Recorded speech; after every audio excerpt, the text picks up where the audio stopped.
তো বন্ধুরা, তোমরা সবাই কেমন আছো? আশা করি সবাই ভালো আছো। তো বন্ধুরা, তোমরা যদি না জানো তো বন্ধুরা জেনে নাও যে 2024-এ কিন্তু প্রাইমারি টেটের ইন্টারভিউ হবে। বুঝতে পেরেছো? এটা কনফার্ম তোমরা ধরে নাও। এবং এই ইন্টারভিউতে 2023-এর যে টেট হয়েছিল সেই টেটের পরীক্ষার্থীরাও কিন্তু ইন্টারভিউ দেবে। এটা বাস্তব না হলেও কিন্তু এটাও সত্য। আপনাদেরকে মেনে নিতেই হবে, কোনো করার নেই। তাই বন্ধুরা, ইন্টারভিউটা কিন্তু খুবই ইম্পর্টেন্ট হয়ে যাচ্ছে আপনাদের জন্য। তো অবশ্যই আপনারা কি করবেন, আমাদের চ্যানেলটির সঙ্গে থাকবে। এবং তোমরা দেখতে পাচ্ছ আমাদের চ্যানেলে, তোমরা যদি একবার ভিজিট করো তাহলে তোমরা দেখতে পারবে যেখানে ইন্টারভিউর উপরে একটা প্লে লিস্ট বানানো আছে। সেই প্লে লিস্টে বন্ধুরা একেবারে ডিটেলস থেকে আমরা আলোচনা করছি।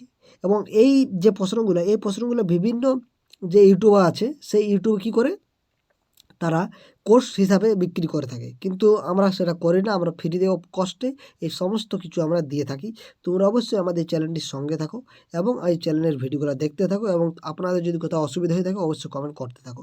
আমরা অবশ্যই সেই কমেন্টের উত্তর দেওয়ার চেষ্টা করব। হ্যাঁ, তো চলো আজকের যে টপিকটা সেটা হচ্ছে সহজ পাঠ। তো বন্ধুরা, এই সহজ পাঠ নিয়ে আপনাদেরকে অবশ্যই জেনে রাখতে হবে যদি আপনারা 2024 ইন্টারভিউ দেবে তার জন্য। কারণ এই সহজ পাঠ যে বইটি আছে সেই বইটির থেকে কিন্তু অনেক প্রশ্ন করতে পারে। হ্যাঁ, তো আমাদেরকে জেনে রাখতে হবে। হ্যাঁ, অবশ্যই আমাদেরকে জেনে রাখতে হবে, যেহেতু এটা ইম্পর্ট্যান্ট একটা বই বলতে পারো। কেন ইম্পর্ট্যান্ট হচ্ছে আপনারা এই পার্টটি ভালো করে বুঝলেই আপনারা বুঝে যাবেন যে এই বইটা কতখানি ইম্পর্ট্যান্ট। তো চলো আর বেশি কিছু বলছি না, আমরা কিন্তু ভিডিওটা শুরু করছি। তো দেখো, সহজপাঠ বইটি রচনা করেছিলেন কবিগুরু রবীন্দ্রনাথ ঠাকুর। আমরা জানি কবিগুরু রবীন্দ্রনাথ ঠাকুর এই সহজপাঠ বইটি রচনা করেছিলেন। তোমরা এখানেই বলবে সহজপাঠ বইটি কোন কোন শ্রেণীতে রয়েছে। তো বন্ধুরা, এটা প্রথম শ্রেণী এবং দ্বিতীয় শ্রেণীতে রয়েছে। প্রথম শ্রেণী সহজপাঠের দুটো অংশ রয়েছে। প্রথম শ্রেণীতে প্রথম অংশটা রয়েছে এবং দ্বিতীয় শ্রেণীতে দ্বিতীয় অংশটা রয়েছে। বুঝতে পারছো? এটা আপনাদেরকে বলে দিলাম প্রথমে। হ্যাঁ, এবং এই বইটি রচনা করেছে তাহলে কি রবীন্দ্রনাথ ঠাকুর। তো এই বইটির পছন্দ ও অলঙ্করণ করেন নন্দলাল বসু। অর্থাৎ এই যে বইটি যদি আপনারা দেখে থাকেন, যদি আপনাদের পাড়াতে যদি কেউ প্রথম শ্রেণী বা দ্বিতীয় শ্রেণীতে রয়েছে, তো তাহলে দেখবে এই বইটাতে সাদা কালো ছবি রয়েছে। হ্যাঁ, তো এই সাদা কালো ছবিগুলো কিন্তু এঁকেছিলেন নন্দলাল বসু। বুঝতে পেরেছ? নন্দলাল বসু যখন এই বইটি অলঙ্করণ করেছিলেন তখন তিনি ছবিগুলি সাদা কালো হিসেবেই করেছিলেন। তাহলে এটা অনেক দিন আগে আঁকা ছবি, বুঝতে পারছি। এখন তো বর্তমান সময়ে বিভিন্ন যে প্রাইমারি লেভেলে যে বইগুলো আছে সেগুলো সমস্ত রঙিন করা হয়েছে, কিন্তু এই বইটা কিন্তু এখনও পর্যন্ত সাদা কালোই রয়েছে, কারণ এই বইটা এঁকেছেন নন্দলাল বসু। পরবর্তীকালে বিশ্বভারতী থেকে যখন এই বইটি প্রকাশ করা হয় তখন তারাও রবীন্দ্রনাথ ঠাকুরের লেখা এবং নন্দলাল বসুর আঁকাগুলি অক্ষুণ্ণ রেখে সাদা কালো রূপেই বইটি প্রকাশিত করে। মানে এই বইটা রবীন্দ্রনাথ ঠাকুরের লেখা, নন্দলাল বসুর আঁকা অক্ষুণ্ণ রেখে সাদা কালো রূপে এই বইটি প্রকাশিত করেছিল। হ্যাঁ, তারপর বিশ্বভারতী। তারপরে দেখো কি হচ্ছে, বর্তমানে পশ্চিমবঙ্গ প্রাথমিক শিক্ষা পর্ষদের তরফে প্রাথমিক ও দ্বিতীয় তৃতীয় শ্রেণীতে যথাক্রমে সহজপাঠ প্রথম ভাগ, সহজপাঠ দ্বিতীয় ভাগ প্রকাশিত হয়। এটা আপনাদেরকে প্রথমে বলে দিলাম যে প্রাথমিক স্কুলে যে প্রথম আর দ্বিতীয় শ্রেণীতে রয়েছে, এবং প্রথম শ্রেণীতে সহজপাঠের প্রথম ভাগটা রয়েছে, দ্বিতীয় শ্রেণীতে সহজপাঠের দ্বিতীয় ভাগটি রয়েছে। এবং বর্তমানে যে পশ্চিমবঙ্গ প্রাথমিক শিক্ষা পর্ষদ এর তরফ থেকে কিন্তু এটা করেছে।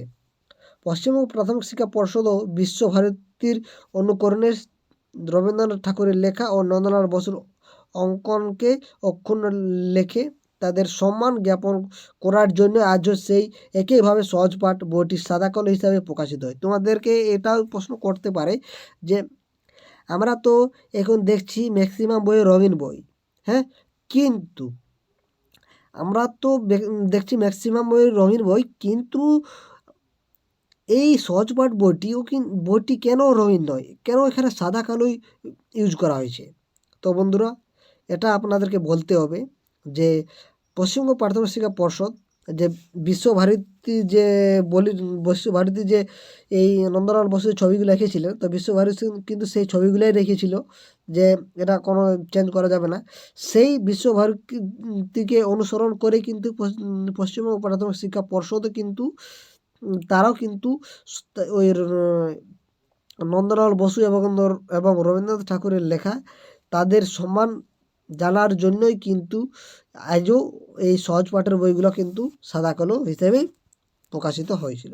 যেখানে প্রাথমিকের প্রতিটি বই রঙিন এবং আকর্ষণীয় করে উপস্থাপন করা হয়, সেখানে সহজ পাঠ বইটি আজও সে একইভাবে সহজ সরলভাবে সাদা কালো হিসেবে ছোট ছোট ছাত্রছাত্রীদের কাছে তুলে ধরেছে।